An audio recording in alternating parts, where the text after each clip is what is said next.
and part of my clan were standing on a little hill watching in front of us those miserable Egginogs.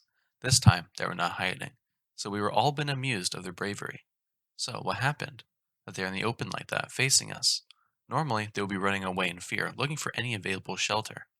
Something is not right, I was thinking. Something's out of the picture here. I carefully looked again at the whole group of Egginogs.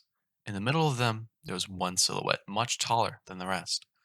I knew most of them very well, and this one figure was not reminding me of anybody. It must be some outsider with them, and that would explain why they are not running away. But even if their friendly warrior was very good, exceptional warrior, he is still no match for us. Just 5 of our good warriors will bring him down in no time. So this does not make any sense to me. I'm still puzzled. This one unknown man was taller than everybody else and had a bluish-white outfit. I did point out his silhouette to my men. I think they have a new friend, that fella, blue one in the middle. Yes, I see him, Asher. I don't know that man. We must get him first to his car. Yes, Asher, he is dead, dead, dead. I was on a horse, but most of my men were walking soldiers. Tiskar, my best man, was also on a horse, and 5 other men, but the rest had to run on their feet. I give them signal to attack. Everybody moved forward, and, at this moment, I noticed on the right side from us, far away, some rider on the horse riding towards us, with a dusty trail behind his horse. You could not say from that far who it was, but looks like it was one of our men. He was coming fast with great speed. I decided to wait for him. It did look to me like he was carrying some important message. When the rider was about 200 yards away, I recognized him. It was Udama, our this name is our Anunnaki priest. My lord Asher, forgive me, he was shouting from far away. I'm coming with news from the temple. Don't attack them, my lord. The Egginogs have Draa. Don't attack them. Draa will kill all of us, my lord. Udama, slow down. What are you saying? Who is this Draa? That is a man from the skies with terrible powers. He is the man from the dark side. I turned and looked back on our soldiers. They have already been too far to be able to hear me. Yes, stop them, my lord, said Udama, and took off from the horse and kneed on the ground in front of me. I struck my horse and started galloping towards my soldiers, but I was too late. What I heard was the screaming of Udama. Lord Asher, get on the ground, please! At this moment, I saw a fast blue light flash, and then saw my soldiers falling down backwards, hit by some invisible wall. At the very last moment, I jumped from my horse and laid flat on the ground. My horse was blown back and thrown flat on the ground, right in front of me. Lying on the ground, I felt the icy air blow, which pushed me to the ground. Okay, so that was 3 minutes, and we made it to the word ground on the 3rd page. And I will continue 5 minutes from here. I felt coldness in all my bones. I got up and looked around. Everybody was lying flat on the ground, and some of my soldiers were slowly standing back on their feet. I noticed a horse rider, an Egginox rider, came to us and was calling my name. I stood up and gave a sign with my arm to my soldiers to let this rider free and let him talk to me. He came closer. He was an old man, one of the Egginok elders. The great Asher, I have been sent by my elders and by our great guest, Draa. Convince you to not attack us and get back to your land. Draa is passing on his message that what you've just seen was only a warning. He says if you do not go, he will use his lethal power. And he says not to come back here with aggression, as he will punish any aggressor. He said that and gestured a bow in front of me. I still felt some metal parts of my dress icy cold. I could not touch my sword as it was so cold it hurt my hand. I noticed that many of my soldiers threw their swords, knives, and spears on the ground because they were too cold to touch. Tell your Draa we are leaving, and he can stay in peace, and we will leave you in peace. I said that and gave a gesture to my soldiers of withdrawal. The Egginox rider bowed again and went back. It took us quite a while to get back on our feet and wait for all the metal weapons and other tools to get warmer to the point that it was possible to touch and not hurt our hands. Later that day, we learned that many of my soldiers had very bad, very painful frostbite. Many of them had been injured by the force of the fall, but luckily no one was killed. When we all got back home, I went to talk with Udama and the other priests. I took Tiskar with me. He went to get some answers about what's happened to us. Priests of Anunnaki told us a story about 3 lost tablets. the oldest tablets ever written. On one of those tablets mentioned the Dark Lord, which was so powerful that even Inunaki bowed to him and never crossed him in any way. Those tablets were lost. Only a few of the oldest priests knew about them, and the knowledge was only given from mouth to mouth. It was forbidden to write about it. It was forbidden to even talk about it. It was said that one of the Anunnaki, god Enki, destroyed those tablets. They did not want anybody to know about the powerful Dark Lord. This Dark Lord comes to Earth every 1,000 or more years for a short visit. He comes from very far away cosmic space, from the dark side of space. Anunnaki never crossed his path. They feared of him. Anunnaki called him Draa. Udama and the other priests believe that right now Draa is visiting the Equinox. They got a message from some priest on the Equinox side about the mysterious visitor. But why is he visiting them? They are a nation of cowards. Why them? Asher, I believe you are right, but there are no fighters. They are cowards. They are very long and intensive prayers. They pray for days, months, and years, and they have an army of worshippers through all the ages. Children, men, women, they allow everybody the right to pray in the temple. It is different than us. We do not allow children and young women into the temple. You're telling me this is about praying? We don't know, Lord Asher, but we believe it has something to do with Draw's visit. Tiskar, give me 2 of the best men. I want them to go in secret to see that Dark Lord. Yes, Lord Asher. I explained to Tiskar that those soldiers have to go into the complete dark of night, and not to be seen by anybody, and they need to listen and observe anything they can. And if there will be a good window of opportunity, they can assassinate that Dark Lord. They have to wear Equinox attire and look like them to get close as they can to get close as they can to the Dark Lord. I want this to look like Equinox themselves betrayed and attacked him. My lord, this is a very dangerous mission. Those men will never come back. If you want to hear anything, they'll need to come back to tell us. Yes, you're right, Tiskar. No assassination for now, only listening. Yes, my lord. And Tiskar, only you and me know about this. Yes, my lord. We waited a few days for the appropriate dark sky for our 2 brave soldiers. Nobody knows about that mission. It was a dark and cloudy night. Without stars and the moon, no one could see anything. Tiskar chose 2 warriors. Namtar, young, fast, and strong. The other, Enmul, older and slower, but smart and precautious. That night, Tiskar came to me and whispered to my ear, "It is done, my lord." Good, we are waiting now. I smiled to Tiskar. I went to sleep in a good mood that night. But not for long, as the sun did rise, and the first rays of the sun came into my room, I heard a knocking on my door. Yes, who is it? It is Tiskar, my lord. Come on in. Forgive me, my lord, but it's a very urgent and secret matter. I know what he had on his mind. I was sleeping with 2 women slaves, and he had a message only for my ears.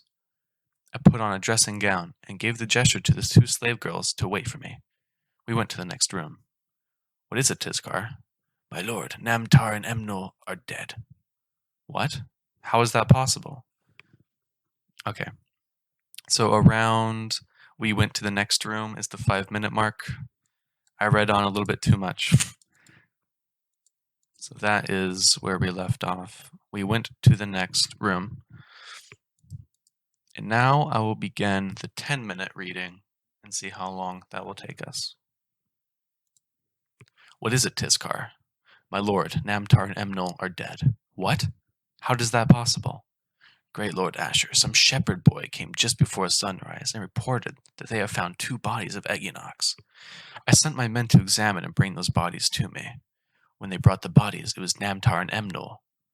There was no sign of any injury or blood. Something killed them instantly. The medics are in secrecy, carefully examining the bodies right now. I think Tiskar went back to my bedroom. I was very shocked. If that was the work of Draa, I totally underestimated him. He's very smart and very powerful. Now I understand why the god Enki destroyed the tablets. I really liked those days when Adila was coming to me after school to play with me. Sometimes we've been able to go with my older sister Darifa to our place on the bank of the Tigris River. Adila loved water. She loved to immerse herself under the surface, and she could lay in the water almost all day. She was wearing those characteristic white simple garments, which she called rasta. Everybody in her village wear rasta, all white, simple, no ornaments. She was telling me that everybody wears Rasta because of her religion. I did not ask her for more details. I was happy with that simple explanation. The water in Tigris was so soothing and refreshing, especially during the hot days in the summer. The water in the river had its very own characteristic smell, very pleasant and natural. I could feel that specific smell even when we were still hundreds of meters from the riverbank. Our spot was hidden from the view because of the tall, thick bushes surrounding our small sandy beach. It was quiet here. Probably nobody knows this place except us. We felt safe here. The only way someone could see us was from the direction of the open river, which was wide and deep. From time to time, we saw boats floating down, but the boats were too far to be able to see us very well. And we were always wearing clothing, out or in water. Once only my sister Darifa took off clothing from her torso, and we could see her white breasts contrasting with her dark-toned skin. She did that only once, but me and Adila have never done that. Darifa was older than me, and Adila, she was 16. We both were only 12 years old. It happened one day when we went to the river. We had a good day in the river. After being in the water, it felt so fine for the body, you could breathe easily after water soothed you. We were on our way back home. It was the afternoon. We were very close to the house. That's when we noticed Americans. They came out suddenly from our right side from the small street. There were two patrol cars. They were going slowly. Tarifa told us to go home quickly and to get away from those Americans. We quickly ran to the street across and went to the side entrance of the house. But they, the Americans, must have seen exactly where we went. We were already inside the house. Me and Adila were first. Darifa was behind us. She went back to make sure the door was shut. At this moment, I heard a bang. The door was kicked with force, and two soldiers were inside, right in front of Darifa. Me and Adila were frozen for a second. One of the American soldiers had a tattoo on their neck below their ear, some Chinese characters. We jumped and ran in panic towards the kitchen where Mother was. She was terrified. Adila, Kaylee, quick, come here. Where's Darifa? She's there. I pointed in the direction of the corridor leading towards the side door. We looked in that direction, and in this moment, slowly appeared an American soldier with a rifle. It was the one without a tattoo. He looked at us with curiosity and put his finger to his lips, telling us to be quiet. In this moment, we heard Darifa scream, but it suddenly stopped. We heard moaning. My mother started crying out loud as soon as she heard those noises and rushed towards the corridor, but she was stopped abruptly by the soldier, and he pushed her. She fell onto the kitchen floor, hitting her head on a stool. We looked at her. She had blood on her face. Me and Adila clung to each other, frightened. In this moment, I heard the front door opening and my dad shouting. He came rushing into the kitchen. What we had seen in that very second must have been terrifying to him. His wife on the floor with blood in her face, me and Adila hugging, trembling, and crying, an American soldier with gun pointing at him. In the background, there were strange, muffled sounds of moaning and crying. He impulsively ran towards the sounds coming from the back door, and the soldier shot him. My father stopped. He put both his hands on his chest where he was shot. I remember to this day his face in surprise and pain. He slowly sunk to the ground, my mother crying and hugging him. We were frozen, and then we looked, and the soldier was gone. With Adila behind me, we moved carefully towards the back door, and we saw Darifa lying on the floor crying. She was alive. We ran towards her and started hugging and crying with her. Adila was repeating, "They are gone. They're gone." My father died because of that shot. He was rushed to the hospital, but he did not survive. My sister is different now. She is closed and withdrawn. She hates everything that has to do with America. She hates American soldiers, American culture. She even does not want to watch American movies or listen generally to Western music. She was raped, but luckily did not get pregnant. My mother was trying to report the tragedy that has happened to us, but whatever she was doing was not working. She did not speak any English at all. Nobody in our family spoke English. My mom had been told by an Iraq official assigned to our village that the Americans have a different version of what happened that day in our home. Our dad was killed in self-defense because the attacked soldier was defending himself. My sister had no proof that she was raped. She did not get pregnant. My mom did not give up for months. She was going to tell Iraqi officials telling our story, but the outcome was always the same. My mom has become bitter and started often repeating, I can't read that language. One day, Adila told me that she will try to tell God what really happened in my family, and generally what is going now in Iraq. I asked her how she was going to do that, and she said, I will pray, and my whole village will pray. I didn't know what to tell her. I just simply said, "Thank you, Adila. You are my best friend," and I hugged her. I did not realize how serious she was about praying. I only learned a few months later when Adila invited me to come to her house and stay for a night out. I arrived at her tiny village in the middle of the day. Her village was right on the bank of the river after staying a little bit in her room and playing with some new scarves she got. Adila asked me if I could go with her to the temple and pray. "You think it'll be okay if I go with you?" "Yes, no problem at all. We invite everybody. We are very open to the people." I know that praying was something natural for her, as it was like breathing air for me. She was praying since her early childhood, almost every day. It was different with me.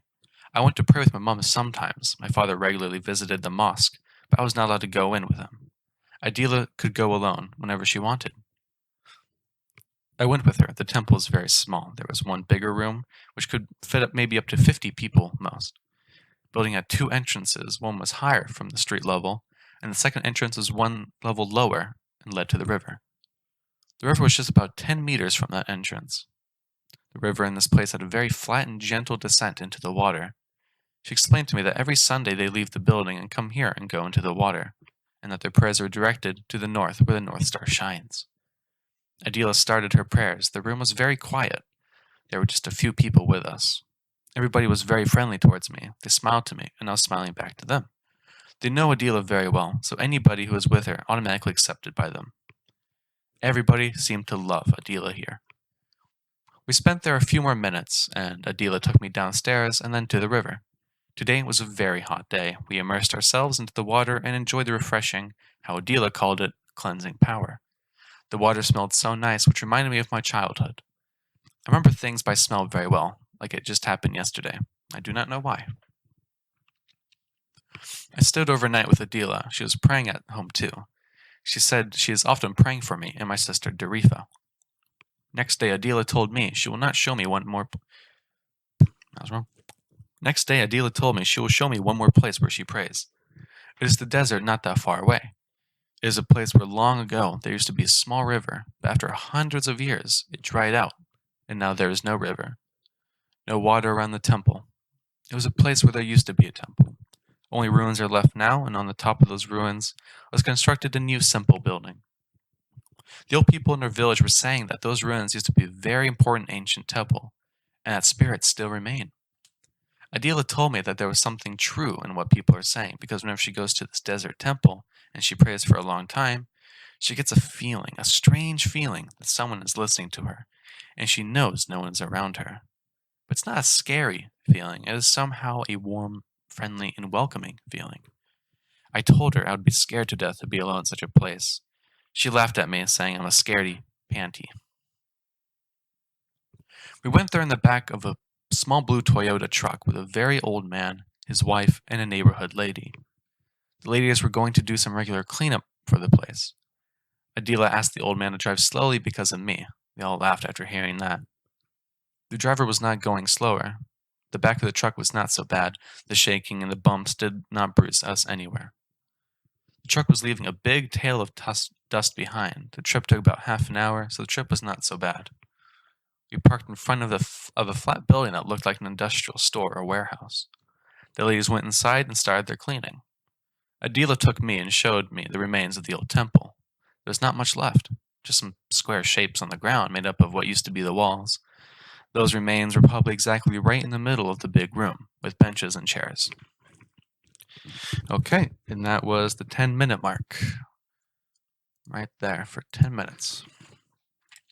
Okay, that's that.